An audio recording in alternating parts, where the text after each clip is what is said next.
Yes, hello and welcome once again back to Club Prairie Fire, the home of tequila, Tabasco, the Duckworth-Lewis system, and now the Cricket World Cup. It has begun, and boy, oh boy, in that first weekend, wasn't there some action? The two men who are your intellectual guides on this cricketing show of wonder join me now. It's, well, let's start with you, Vaughany, because I can see that you're home in Cheshire. How are you, mate? Yeah, good. I'm just getting my voice memo sorted because Ollie always wants the voice memo. Sorry, yeah, I'm back home. It's absolutely pissed it down in Scotland over the weekend. We did not hit one ball. We didn't hit a ball. I actually was playing quite nicely. I could have played today, but I've had to get home to do a bit of work. So there you go. And that's why I've got my winter jacket on. It's so cold in Cheshire. It's freezing. Now, Gilly, you make the cut, Vaughany, did you? Well, yes. The cut was a little bit different this year because it came after 2 rounds.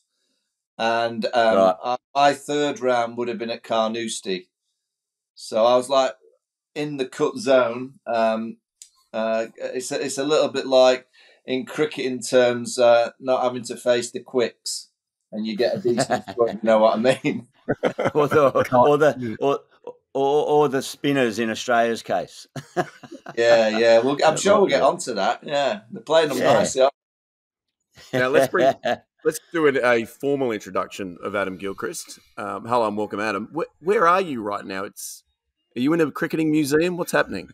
Yeah, could be. Yeah. Hello, gents. I have literally just got off the plane. I've flown from one side of Australia to the other, from my home of the last 29 years, Perth, to my original home on the east coast of New South Wales, just inland from Byron Bay. Mum and Dad. I walked into Mum and Dad's house, walked in, gave them a kiss and a cuddle, and then walked straight past them into Dad's office to do this podcast. And you're right, Prof, it is a bit like a cricket, well, it's a memorabilia mecca, really. All about Adam Gilchrist too, funnily enough. Well, not entirely. What I'll show you, I don't know whether you can see this. I've got some old cricket pads here. These are my old original pads, coloured pads from New South Wales and Australia A. Got a pair of Dad's old cricket boots up here. Look at those old fellas there. And they look for like those that can't see, they're only listening on the pod. It's just a very fine pair of old boots. But what about this? This is an absolute keeper. This is Dad's box he wore back in the day. And it's got a nasty dint in it where he faced Wes Hall playing in first grade cricket in Sydney. And, well, if he didn't have that on, I ain't here. Simple as that. Oh, very good. Now, I am in Toulon, gents. That's why I'm sitting here. And sitting next to me is our producer, Ollie, who I'll bring in. Ollie, how are you? I'm very well, thanks, James. Yeah, great to be here. We made our way over for the Rugby World Cup for our other show that we do. The Aussies have gone well in that, haven't they? Yeah, you went over to see the Aussies at the pointy end, did you? We did. At the pointy end of the plane. We high-fived them at the airport on the way past. They've gone home, and so now we, as is the Aussie way, we will now be supporting Fiji because they play England. And then if England wins, I think then we support South Africa. And then just whoever's playing England is who we're going to support from now on. Yeah, that could be entertaining. I bet England are spewing that they let Eddie go, Vaughany. He's done a good job for you, Eddie, hasn't he? He's a good lad, a big cricket fan, Eddie Jones. I've had a couple of Eddie on the red wine. He likes his red wine. Yeah. He does love his cricket. Yeah, right. Yes. There you go. Now, Ollie, you have a job to do at the top here, as before we jump into all this World Cup action, which is to sell our socials. Oh, yeah. And to make the one sponsor we've got happy. So fire away here, Ollie. Smart B, and they are happy. They're bringing the socials, and they've been lighting up this week yet again. So we've got a few comments on all channels, Twitter, YouTube. And I'm starting YouTube because user S035034, so annoying that 350,000 others got taken. He wants more shows because the banter is elite. That was it. So here we are.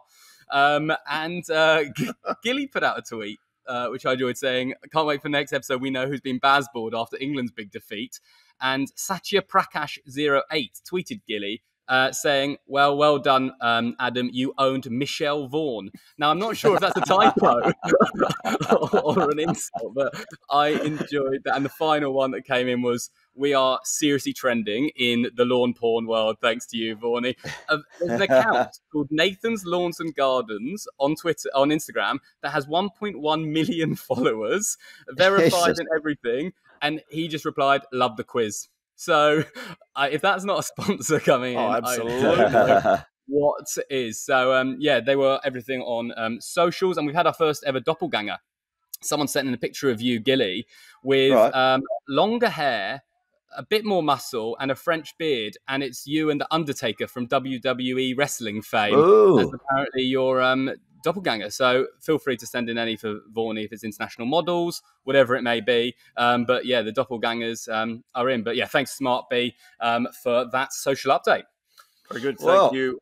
Yes. Well, Gilly. on the while we're in this, Smart B social media section, I was thrown the challenge, wasn't I, by you, Vaughany, to get out there and see if I could hit the same sort of numbers as what you did in your tweet. How many did you get your tweet where you were supportive of India, weren't you? You said that you think basically if someone's going to win the World Cup other than India, they're going to have to beat India. Because they're the best. I've tweeted a few things since then that has not been quite as complimentary to those. And they've been going quite well, to be honest. I think we hit nearly 2 million. Yesterday was quite good, and India are showing why they are clear favourites to win the World Cup. And I just added this little line at the end, on these pitches. Touche.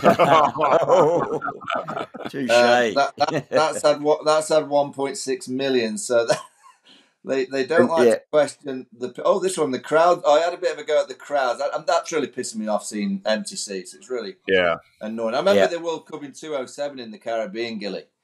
Yeah, where the crowds were horrendous. Then you think you're at the hotbed of a place that everybody loves the game of cricket in the Caribbean back then, and now in India. Just give the tickets away. Yeah, they should be free. Bums on seats. That's what I will say. Let's go back to that one, Gilly. Which one was it? What was it in? Praising India. Your one, I think, did say that I think India were favourites or something. It was up around 1.7 million hits. 1.5. It went to 1.5. Yeah. What did you get, Gilly? Clearly, I've got to be a bit more supportive of India. I suspect, because I said along the lines, on the eve of the World Cup, very special memories. All the best to each team. Australia beat India in the final for mine. Welcome your opinions. And I did get a giggle out of one opinion. One bloke said, no chance at all. And then someone's commented to that guy, no, he's just saying that his favourite memory was when Australia beat India in 2003. And so it's amazing all the different interpretations of social media that people... But, mate, guys... No, a lousy effort. Only 346,000 in a week, views. That's not bad. So, Vaughany's has been up for... How long's that other one been up for, Vaughany? That's a few weeks old, isn't it? Yeah, a couple of... 10 days. This is good, though. But just on the pitches tweet that I gave out, I like this response from Maestro. He's Sports Lover 3000. Instead of crying, learn to play on all pitches, idiot. And he's got and it's a fair point too, actually. It's a good point. No, the only one where I've got anywhere near Vaughan like numbers, where some muppet put it out there. Remember we spoke about it, where Kohli's been rested to not knock over Sachin's records. Yeah. Quoted to me, and I just tweeted simply, I never said this. That got 1.7 million views. So I don't know which way to go here. I don't know. I think we can give you another go, Gilly, today. I think you could say India proved yesterday why they are clear favourites to win this World Cup. Outstanding batting under huge pressure with the greatest of all time, Virat Kohli, leading the way. And India's bowling attack does look too good. Yeah, on some pitches. Look, on these pitches, the Indian bowling attack is just too good. Yeah. Hashtag needs a Yorkshire ton. Still got to do it in Sheffield. I reckon the alternative to that, I think it's a fair suggestion. The alternative, say, I think Australia have India right where they want them now. And just down. leave it at that. Yeah, perfect. Double down. Don't want to peak too early. No. No. Now let's. So, do we want to do the Twitter challenge again, guys? Because technically, Vaughany, it is your turn to pop something on Twitter. Right. So, what do you got for us? Well, Gilly, you've got to give me something. I've got to give you something. Well, I think it's got to be something around the stoic performance from your guys in that opening. What a way to kick off a tournament! the jewel in the crown of cricket, and they played in front of 37 people, and thankfully no one turned up, because if that was a showpiece event, whoa, we've got Bazzball. So let's incorporate Bazzball in there. I think for you, could be a warm-up game. Still could be a reference of another warm-up game. Yeah. Do you know the crowd attendance for that opening game? Do you know what they put it down as? 47,000 or something. 47,000. Come on. I mean, it is a stadium that holds 135,000. Yeah. So maybe 47,000, because that's less than a third. Is my maths right there? No, it's about a third. Yeah, about that. Yeah. It wasn't a third in that stadium. No. Oh, they came in the afternoon, evening, didn't they? Fire up your boys, Vaughany. I want to see something that shows support for your boys to the point you're still robust enough to see them knocking over India. Well, the thing is, when they won the World Cup in 19, they lost a couple of early games. Then they lost to Sri Lanka, lost to so this is just the norm for England to lose early games. It doesn't matter at this stage, does it? No. God, no. No, we'll put something out there today. We'll get something. All right, we'll have a think. Maybe we'll circle back at the end of the program and you can pop something in. So that first result, as we've discussed, the opening clash, well, New Zealand pumped them is the best way to describe it. Absolutely pulled their pants down and spanked them. 9 wickets, chasing down 282. It was Conway and Ravindra who both got centuries. Amazing circumstances. Ravindra, who wasn't even meant to play because he was the sub for Kane Williamson, just came in and absolutely punished them. What did you take away from that other than the fact that England stank? Well, very clearly, if you win the toss, you win the game. That's it. It was just the toss. Very toss. To be fair, we up at the Dunner Links. I was with Jimmy and Brody, and we were both. We're all sat around going, "God, we can't even use the toss as an excuse when you get hammered that much." You can't even say the toss has been the only reason why they've lost. I do think England looked undercooked. I do. I think the bowling just looked short of a gallop. David Milan at the top of the order. He's such a consistent player. Has that dynamic been broken with Johnny Bairstow and Jason Roy? You know, Gilly, how important that combination is of a partnership in terms of characters going out there together to be really aggressive. I don't know how easy it is to get that combination going when you've only just batted with someone for a few games.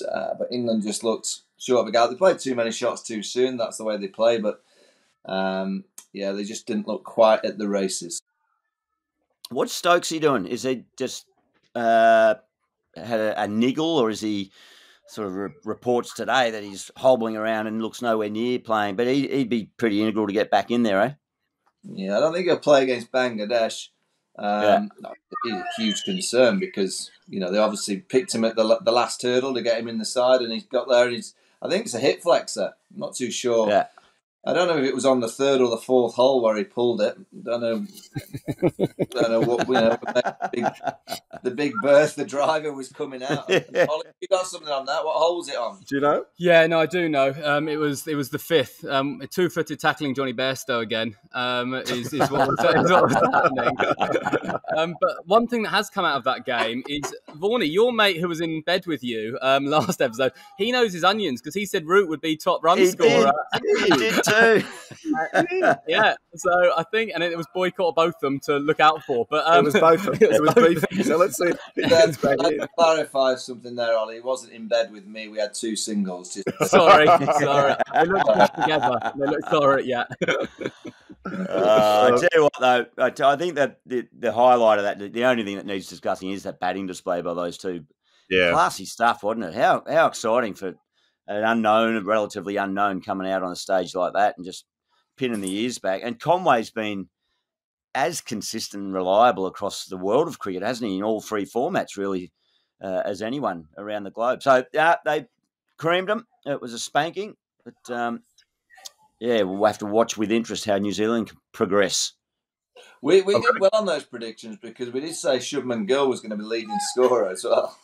Yeah.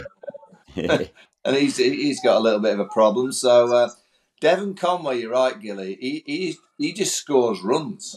Whatever the form, the 100 ball, the T20s, the 50s, the tests, you can always look at his end column, and generally he's got a number, and it's a rather large one. Yeah. Yep. A cool little fact about Ravindra, and you guys might know this already. Do you know where his first name comes from, Ratchet? Yeah, I read you this. Story, explain. Yeah, you go for it, mate. I did read this today. Yeah, his parents, their favourite cricketers were Rahul Dravid and Sachin Tendulkar, so they added the two names together and made Ratchet. No way. Yeah. No way. I wonder if there's any madams out there. Madam, yes. I wonder if you are having a baby today and you're listening to this and your two favourite cricketers are Michael Vaughan and Adam Gilchrist, can you name them Madam? Yeah. I did meet a lady in an airport once who had just had two twins, just given birth to two twins. They were still really small, but Matthew and Hayden were their names. And she was unashamedly a big fan of the big burly Queenslander. So that's about it as far as I know of. That's a cricket fan. Yeah, that is a proper cricket fan. G'day, guys. How are you? Let's just pop in, say g'day. These are two former Wallabies. Coming in. This is Matt Giddo. G'day. Oh, kids. And Jesus. How are you? How are you, boys? Hi, guys. Paul Mitchell. Going on? Hey, Rory. We've got the Aperols ready. Oh, Giving Jesus, a good got the old chips going already. We got the more Mexican. We've got the Mexican theme here, mate. So we'll get it. And Adam Ashley Cooper's here as well, boys. One of the collaboration. Yeah, very nice. Loving your work on the pod. Loving yours as well. Get rid of these fellas. Gilly, Vaughany, big fans, mate. Adam Ashley Cooper. Yeah. How are you, mate? You guys on the piss over there, are you? Oh, yeah, mate. Interesting trip over with the prof, but we got it done. Hey, how passionate was your boy about his scrums the other day on your potty? Oh, mate, wild card. Mate, we've got to get him back on. We're going to get him on this show. I'm sure he's got a bit to say about it. Right. He hates bilateral ODIs. He hates them. Yeah, actually, just on that, it's a surprise that this World Cup's even continued. If anyone at the ICC heard our podcast last time, but all of the comments on YouTube agreeing, every single one. Yeah, that this is the death of ODI cricket. Is that very good? Yeah. Let's get into some other results here, boys. Pakistan 286 all out. They beat the Netherlands by 81 runs. No surprises there. Did you make anything of that game, boys? I didn't see it. Perfect. Netherlands were going well, and I'm throwing in our Dwayne Leverock here. Oh, you're doing it. Yes. I'm going early with Dwayne. Because, just remind people that are listening what the award is. Well, I'm sure you all can remember Dwayne Leverock at slip taking a hell of a catch for Bermuda back in the day. So this is the best minnow of the week. And for me, it's Bazzballed of the Netherlands. I hope I said that right. He got 4 for 62 in his 9 overs and then 67 off 68 balls in the chase when they were That's very good. going well and looking all right. So unless anyone thrown, I think he's the Baz. Well done. Well done to you, Baz. Welcome. I think you're spot on. I think any time you see the Dutch do well, you're going to see Bazzballed up in the highlights package. His old man played against us, 2003 World Cup, Tim.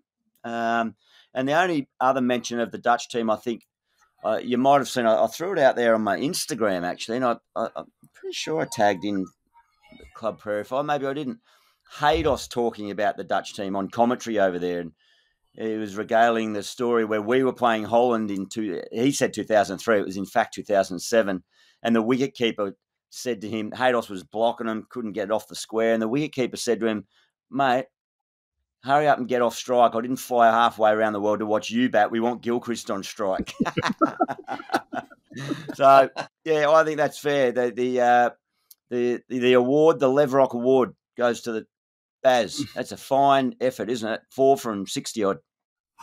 See, what I like about social media, you see clips, and I saw Dale Steyn talking to the Dutch lads, I think, in their dressing room or team room, and giving them a few tips. And then this morning I saw a clip of Dale Steyn on television talking about the Netherlands, saying he thinks that they're going to shock one of the big teams. There you go. Yeah, so he's giving them a few tips, and now they're going to win a game. I was like, go on, Dale. Yeah. And they currently are playing, and they have New Zealand 32 for none off 7 overs. So slow start. Conway can't get him out. There you go. Very good. Bangladesh, they skittled Afghanistan for 156. They won by 6 wickets. Did you boys pick Bangladesh? I'm trying to remember. We did. Yeah, we did. You did? Yeah. You did? Yeah, I think we've only got one wrong. Yes.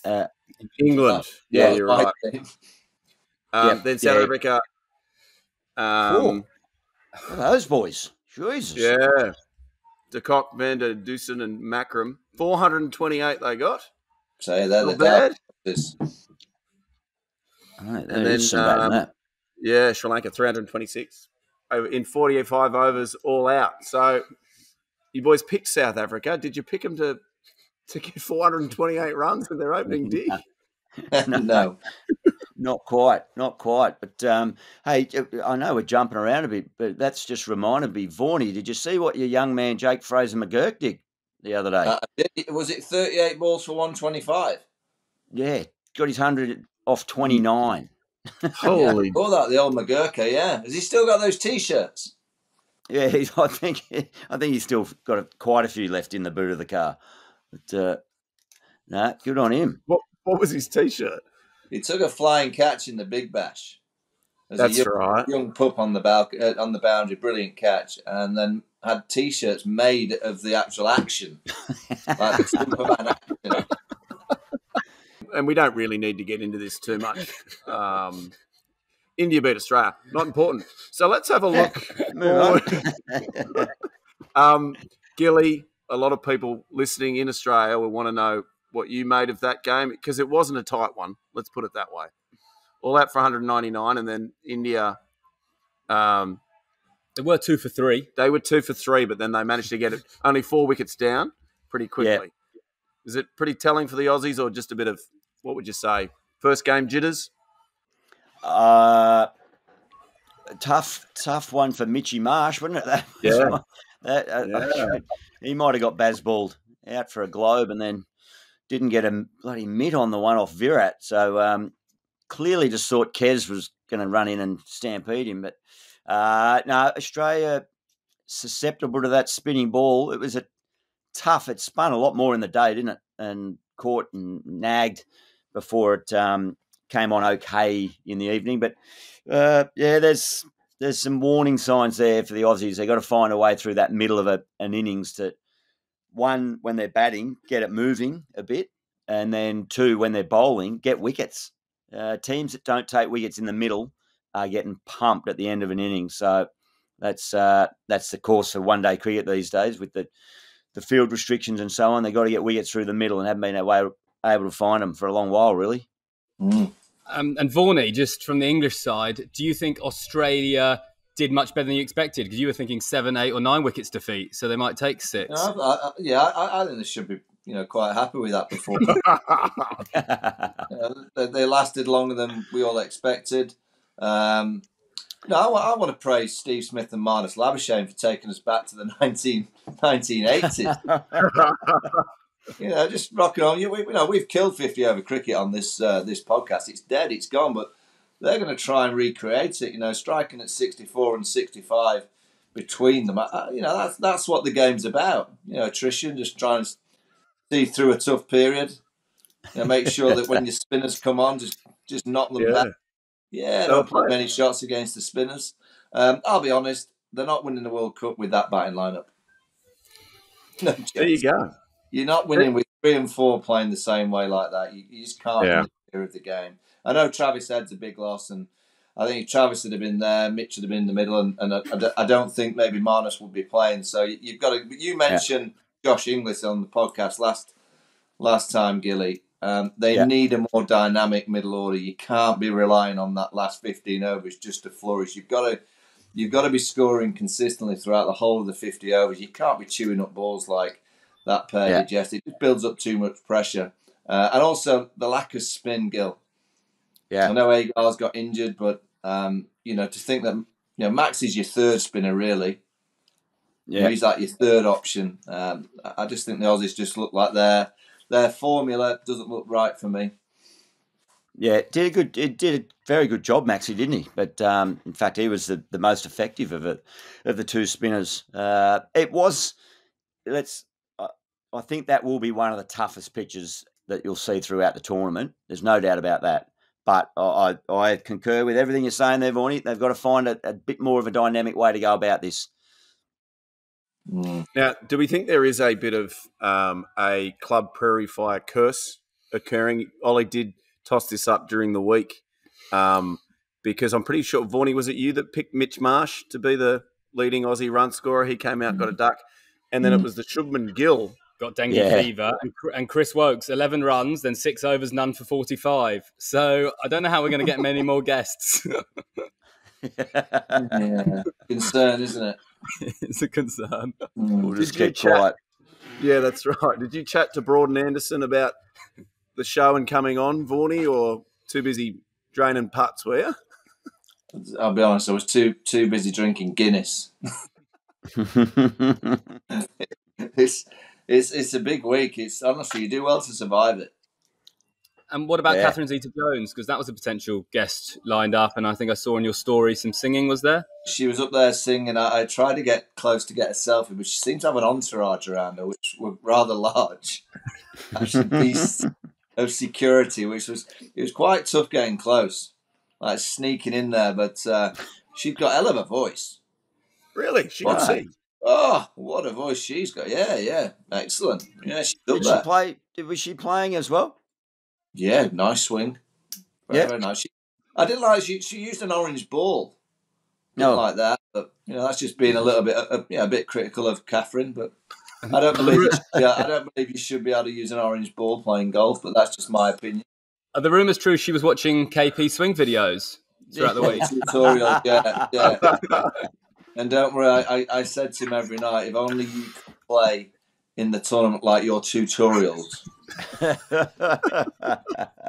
Very good. Now, we're going to do another episode later in the week to look at the upcoming fixtures. So we might just, rather than doing your predictions this week, New Zealand, they're currently playing the Netherlands. Have you got a score update for us, Ollie, how they're looking? They're currently playing. They're just ticking along, aren't they? 52 for none off 8. Is what they are at the moment. But we need some Conway. But we do need for those. We need for these ones in between. Conway, always. Conway is 20 off 24. He's hit a 6 already. And Will Young, not from X Factor fame in the UK, is 27 off 24. So they're ticking along nicely. But we've got a couple games before we're back. So England versus Bangladesh. Let's get a prediction from you boys for that one. Where's that at, that game? England will come back. I mean, the outfield there, though. What's it called? Dharmasala? Yeah. Oh, yes, that's right. They're up north, yeah. Jonathan Trott has expressed warning after Afghanistan played there that they were all getting very injured, digging it up in their first game. I've noticed today. So he said, watch out for the outfield. Well, that's... how do you have a bad outfield at a World Cup? I mean, this is why it's the last one, Vaughany. Yeah, correct. If you can't produce an outfield, I mean, we're talking about lawns and grass. I mean, geez, it's not that hard, is it? Oh, no. It could be because Club Prairie Fire's mega fan Labandas keeps going in and taking up the turf to give to you as gifts, Vaughany. If he's just doing that, maybe. Prediction, boys? Are you both picking England? Yeah, England will win. England will come back.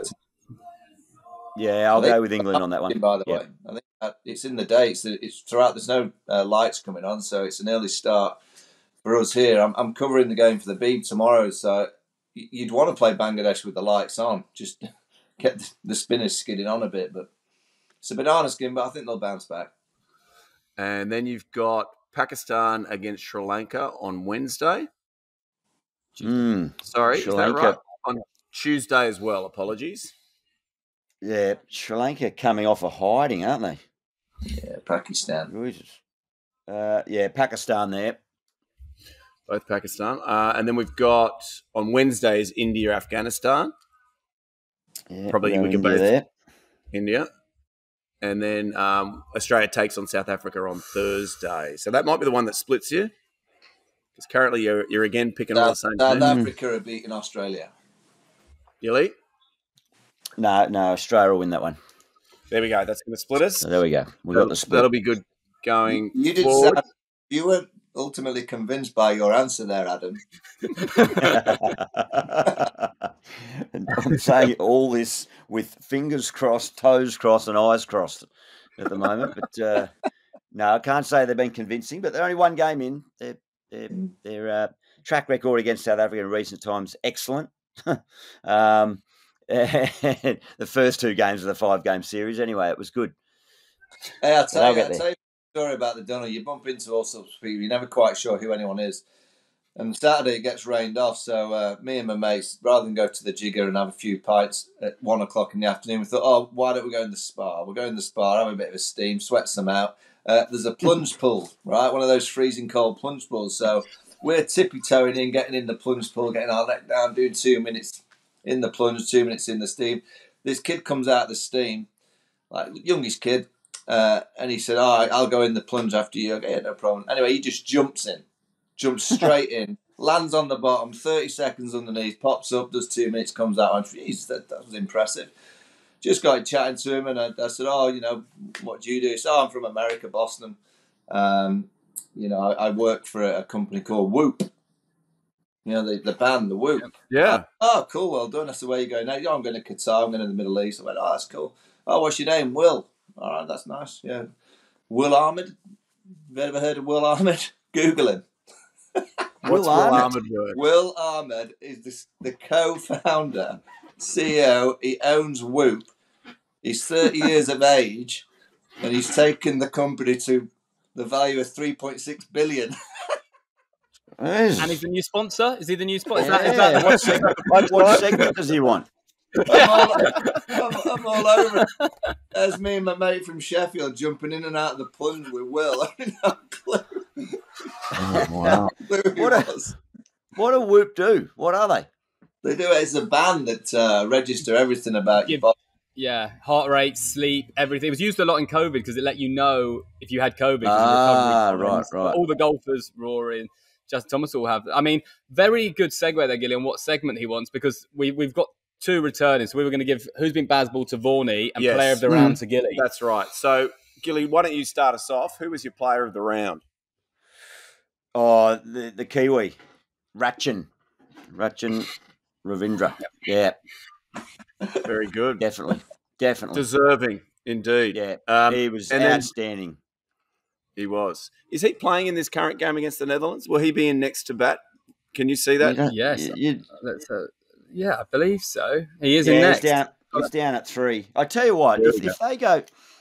Did New Zealand play up in Dharamshala at all? I know that's where England are. And who are they playing? Bangladesh tomorrow, was it? Yeah. Yeah. No, New Zealand, next game's Bangladesh in Chennai. Right. And yes, so it doesn't look like they could escape the track. Because the thing about Dharamshala, it's foothills of the Himalayan mountains. It's the most. I know they've got dodgy outfield at the moment, but it's my favourite cricket ground in the world. It's beautiful, picturesque. Beautiful pavilion. It's also just around the corner from the Dalai Lama's residence. So I don't think I've seen batting like that since we saw the Dalai Lama have a net session in the local indoor sports centre up there.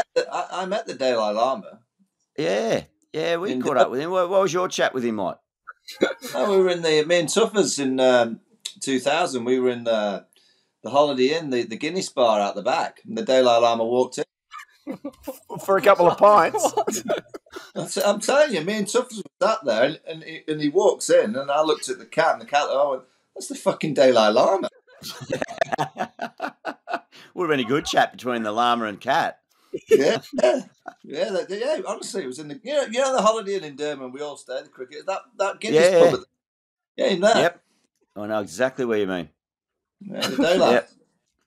Loves it in there. Very good. Now, India plays New Zealand up north at Dharamsala, and Australia, New Zealand also at Dharamsala. Yeah. Oh well. Yeah, no, the llama in the nets, his concentration, as you'd imagine, is next level. Puts the ball machine just outside off stump, only an inch, and 45 minutes doesn't offer a shot to any of them, just lets them go. Just lets them go. Just boom, boom, just 45 minutes. That's it. It is the power of the mind. It's amazing. Llama ball. Was it similar to the way that Steve Smith and Labuschagne Very similar. Yeah. Does he? If he makes contact, Gilly, is he long? Because there is the old theory that you got to be long like the llama. He's a big hitter, isn't he? Long. The ball flies up there at altitude. Don't worry about that. Oh, I can imagine. Let's get on to who's been Bazzballed here, Vaughany. Pakistan have been Bazzballed by Baz the leader.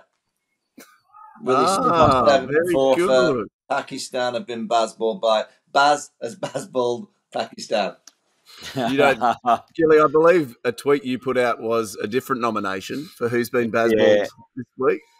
But look, I think I'll go with Vaughany's suggestion there purely because of his creativity in his name. Because it's probably a little bit embarrassing to really concede how badly England were Bazzballed. Like, I would say also the Sri Lankan bowling attacks got off quite likely. Yeah, That's they dodged the bullet. But it's Delhi's a small ground. It's like postage stamp. 400 will be normal. That's all right. That's just run of the mill. Yeah. And to be fair, Matisha Patharina did get one wicket for his 95 runs in his 10 overs, so maybe that's why he escaped. That's not too bad. That's not too bad. Now, do you reckon Adam Zampa was praying that he got to have an 11th over to try and go past 113? Now, boys, we are running out of time here, so it's time to do the trivia. I'll let you jump in here, Ollie. Just reset the new way that we're doing it for our new listeners. Absolutely. Yeah, trivia is Who Am I?, where I picked someone who's going to go well this week. It didn't go great with Fucker Zaman, but his middle team score was pretty handy. It was between him and Rizwan, but it doesn't matter. Went the wrong way. I will give some clues. The boys will jump in when they think they know it. Currently, it's 2-0 to Gilly because it's point scoring system how early you get it. Oh, yeah. So we are beginning for 5 points. I have played in 22 ODIs for my country.